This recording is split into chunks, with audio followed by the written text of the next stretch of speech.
would like to welcome all the guests who have spoken onto the stage, and we're now taking questions from the audience.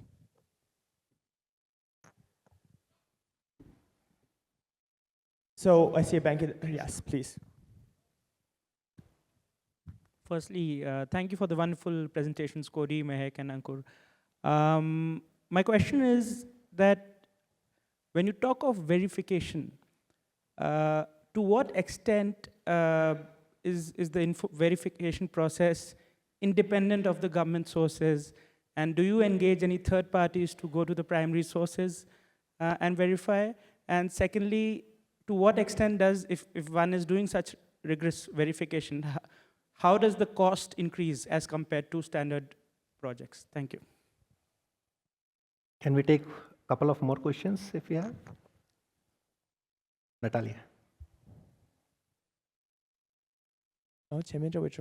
Thank you.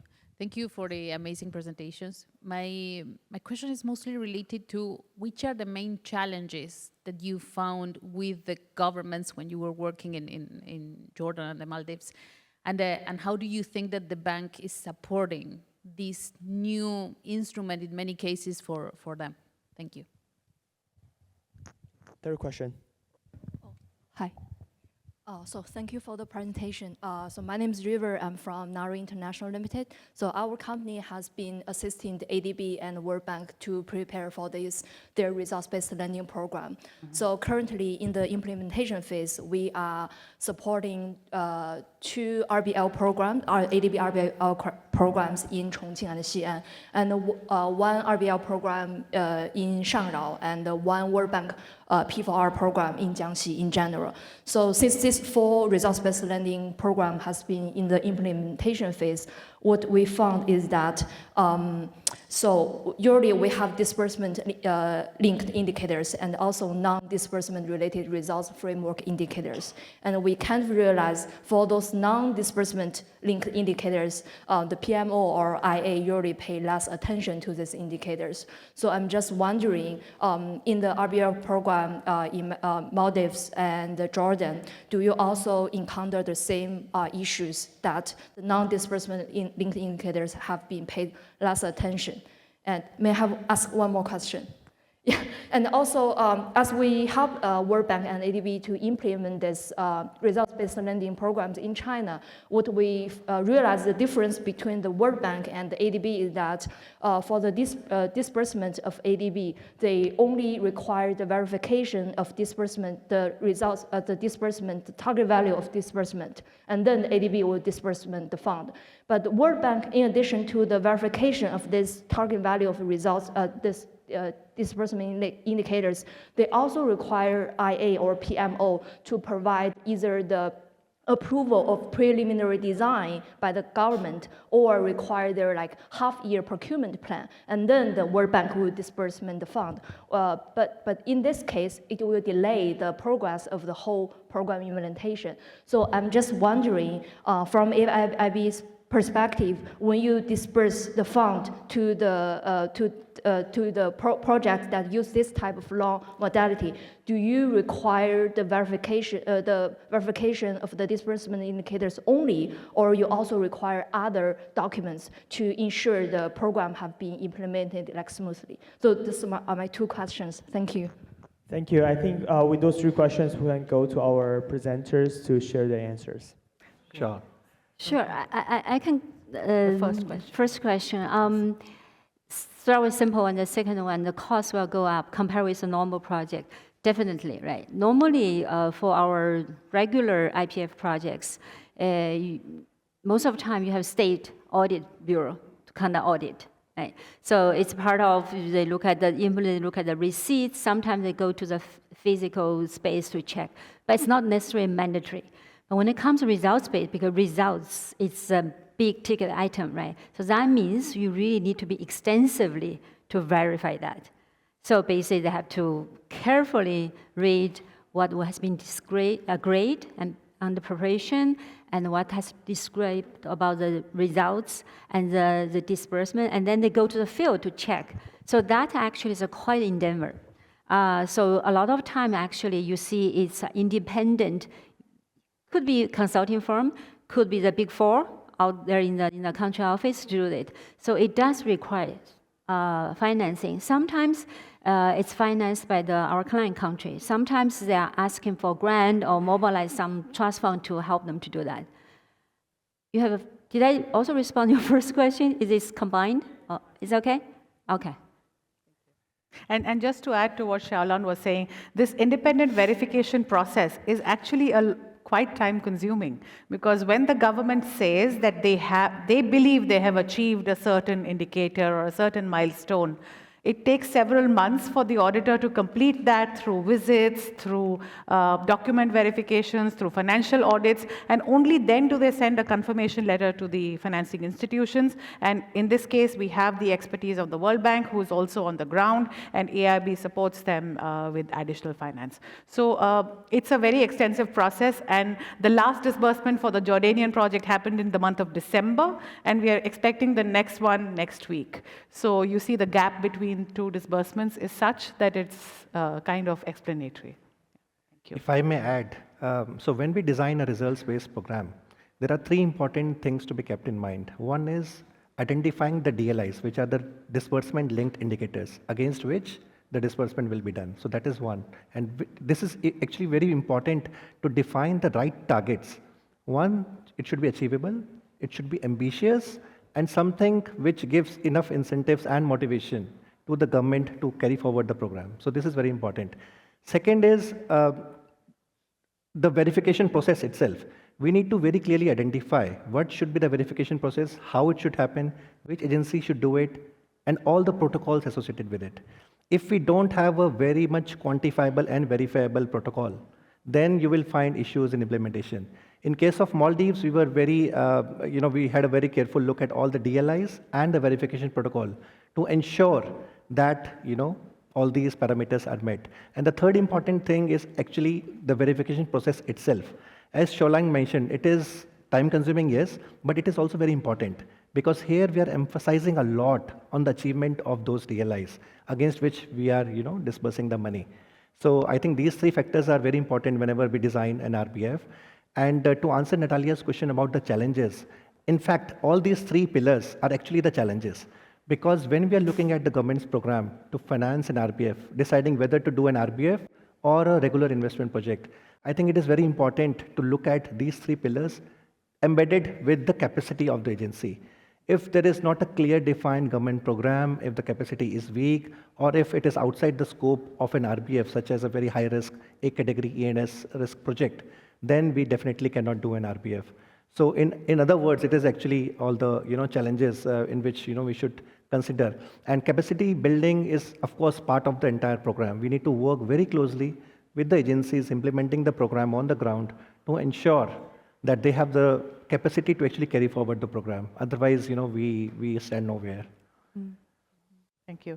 And I think for Jordan, we are a bit lucky because we have this reform secretariat, like I mentioned during the presentation. They are the central orchestrator for this entire climate agenda and the climate policy. And this agency is quite helpful in coordinating various, say, 20 other ministries to perform their respective roles to achieve a particular disbursement-linked target or indicator. So it has been very helpful in the past. If I may pick up the last one, maybe colleagues can Yes. supplement. Excellent question. It shows somebody who really understands the substance and from the field. The first question is real. We're not living in a panacea, right? That's not in vacuum. The incentive, of course, because results-based and disbursement go along with that. By default, yes. I think the incentive is there for them to pay attention to it. That's why it calls our team to be very diligent through our discussion with the government, to have that ownership, right? It's not only about the money. So that's why it calls a lot of effort by our investment team. When we go out, talk to the client, that ownership needs to build upfront. And you also need to find the right campaign with the government. You have a PMU there, they need to get the cash come in, but you also have a decision maker.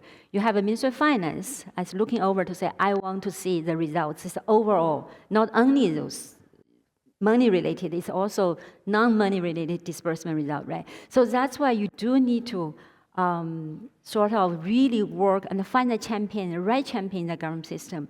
From beginning, from the preparation, a commitment be agreed through implementation. That's why AIIB team is out there. It's not only about we're done with the indicator, but then it's about engagement effectively, right? And your second question is related to the designs and the delays. Oh, yeah, yeah. Yes. So from our policy, we do not necessarily require during the verification process, right, to say, in addition to the verified results, you still have to provide procurement plan that. In our policy, we do not have this requirement per se.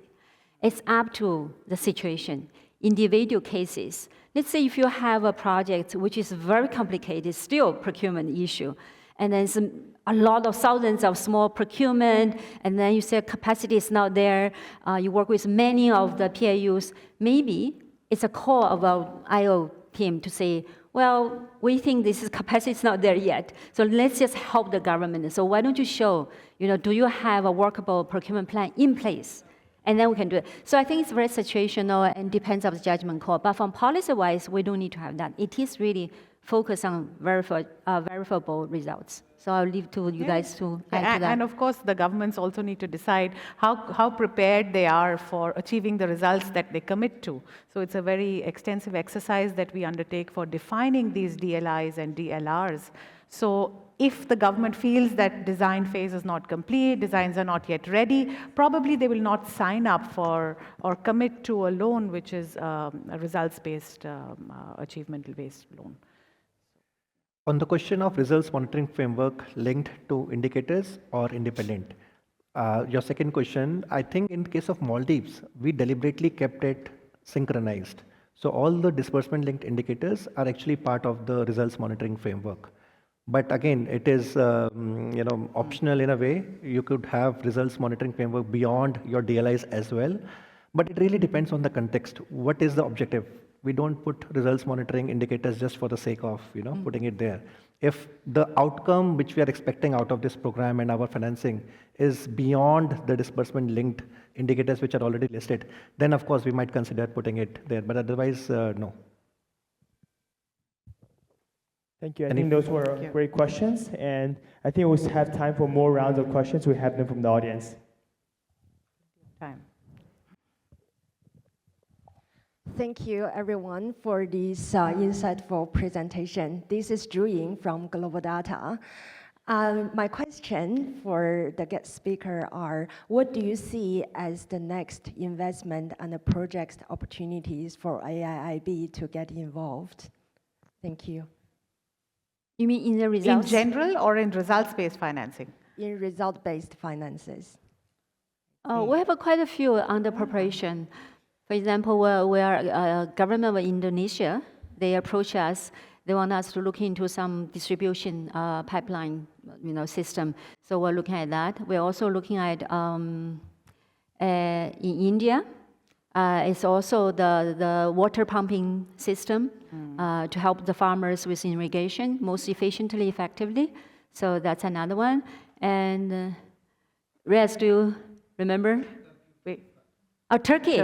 Turkey also, we all have a big program actually in Turkey by looking at that. We see more and more client countries to pick up this demand, right? The moment when they feel comfortable, they understand the skill set, the requirement, and the expected impact. So they actually start to talk to our investment and try to get involved in that. Yeah. And we've also initiated dialogues with some Central Asian member economies for introducing hybrid solutions. So it's like a tailored solution for them to take the regular investment project financing and blend it with results-based financing for certain selected and eligible components. So this hybrid RBL plus IPF is also part of our dialogues nowadays.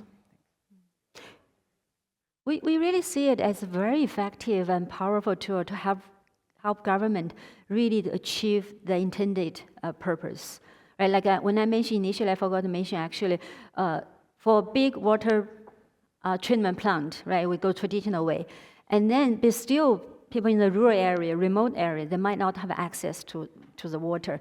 So what we focus on, we tell the local governments, look, we'll only disperse provided You show to us number of household has access to those tap water. So that's actually very important. You change the dynamic, right? Because then you push the government to focus on that aspect. How do you link to that? How do you lead into that without leakage in the system? Then you talk about design issue, talk about the hardware, but also how you manage the system. So that way becomes quite powerful. And then if you're Ministry of Finance, if you're Ministry of Planning, you really want to see the results. So that's where the results coming from. Absolutely, I think what you mentioned is very important, the focus on results and delivery. So in water supply system, sanitation, healthcare, wherever we see the results is the overall objective. In those sectors and areas, RBI financing can work very, very well. So I'll pass the mic back to our presenters for any final concluding remarks, any final messages you'd like to leave our audience with.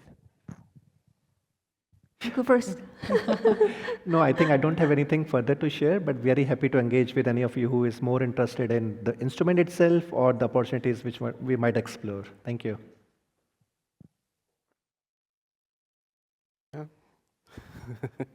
Yeah, it's great to share the Jordan project with everyone. I'm happy to take some time and share my experiences, or if I have any questions, please feel free to approach me.